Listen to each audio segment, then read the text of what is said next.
I started using drugs from an early age. I was about 13. Unless I was incarcerated, I used drugs and alcohol. I went to prison for the first time when I was 21. I had sold drugs to an undercover cop 3 times. I wasn't a drug dealer, I was a user, I was supporting my habit. I was really lucky in that my parents took care of my child while I was incarcerated or while I was in the thick of my addiction. He was 2 years old the first time that I went to prison. Each time that I would be released from prison, I would have formulated this big plan to get it together.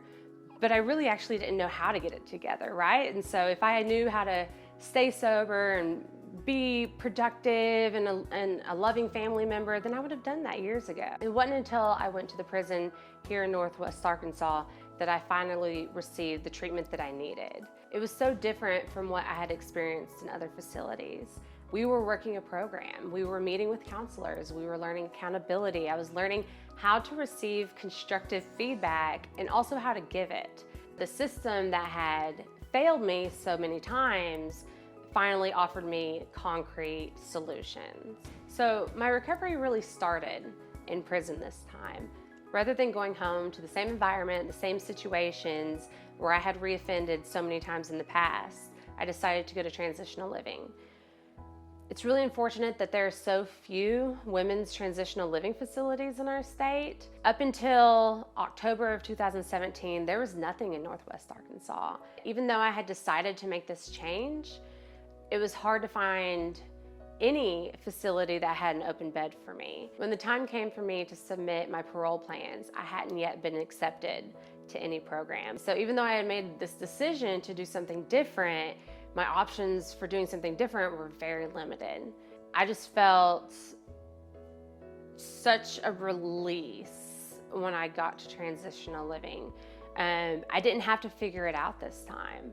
I didn't have to do it by myself. I had access and support in connecting with resources in the community. I had structure. Magdalene Serenity House met all of my needs. The prospect of finding employment as a felon is a little scary because I already know that some of these businesses, some of these employers aren't going to hire me because of mistakes that I had made in the past. So I had bought into this idea that because I was a felon, I couldn't get a good job. I couldn't get a job that made money. I couldn't get a job where I was, entrusted with much.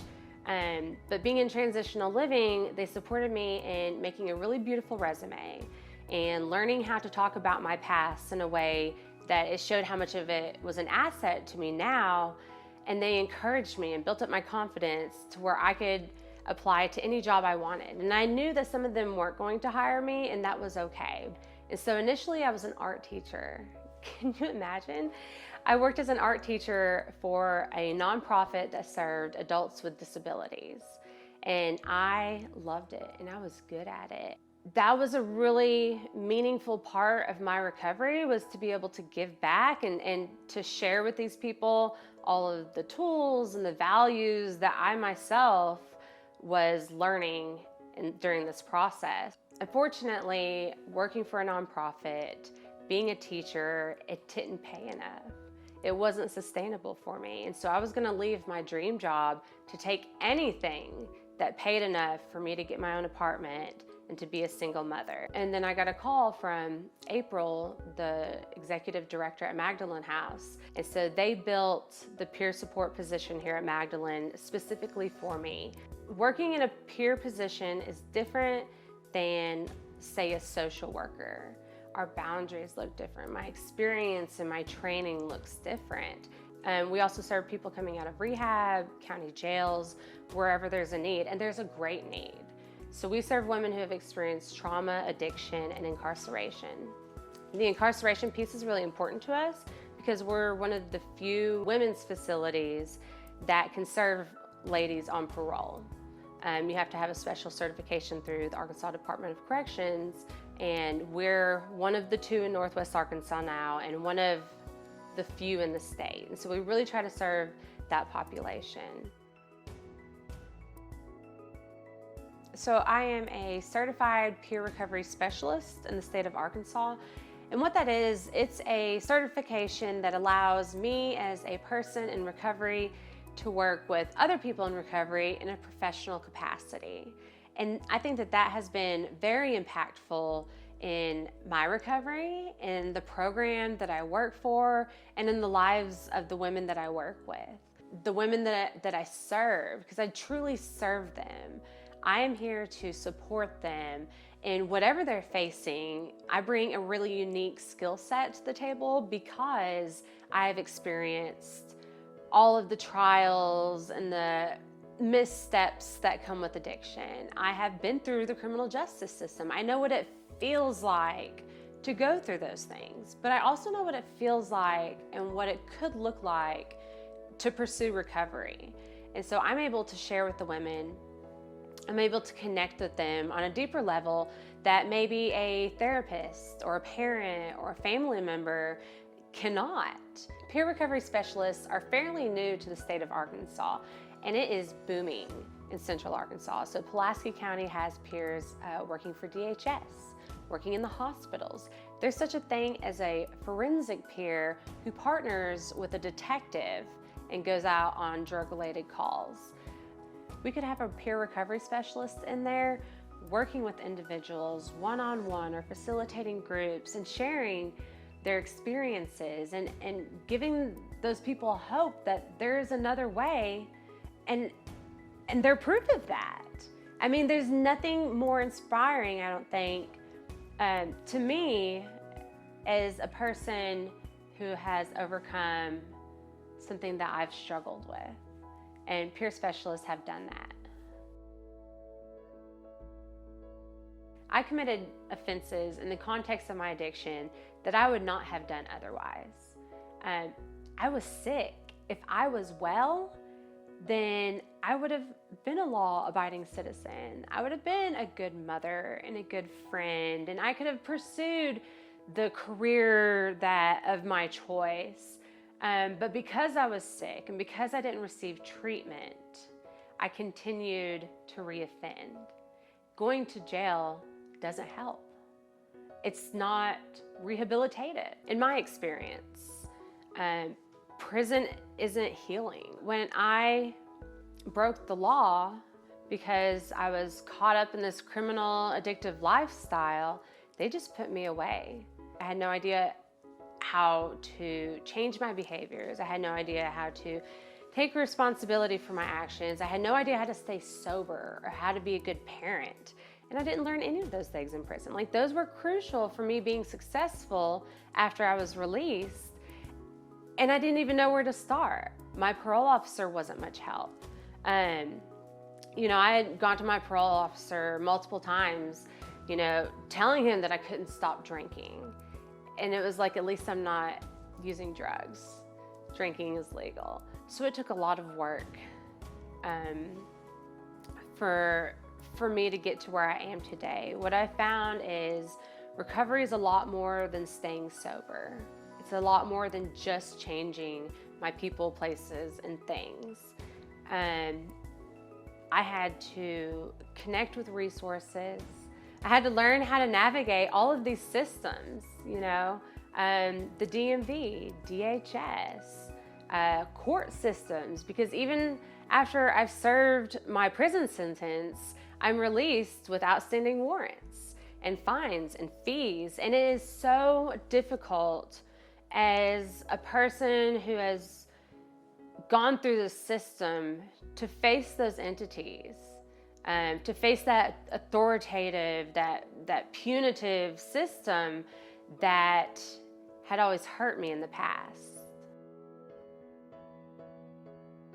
One of the biggest challenges that I faced in recovery has been the different transitions. So going from prison with zero freedom to transitional living with a good amount of it was terrifying to me. I didn't know how to make good choices yet. I was afraid that I was going to mess it up.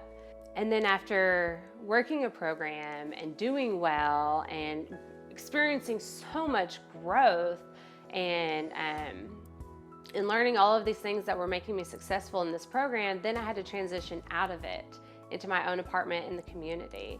And that was difficult. So like each transition presents me with new challenges that I've never faced before.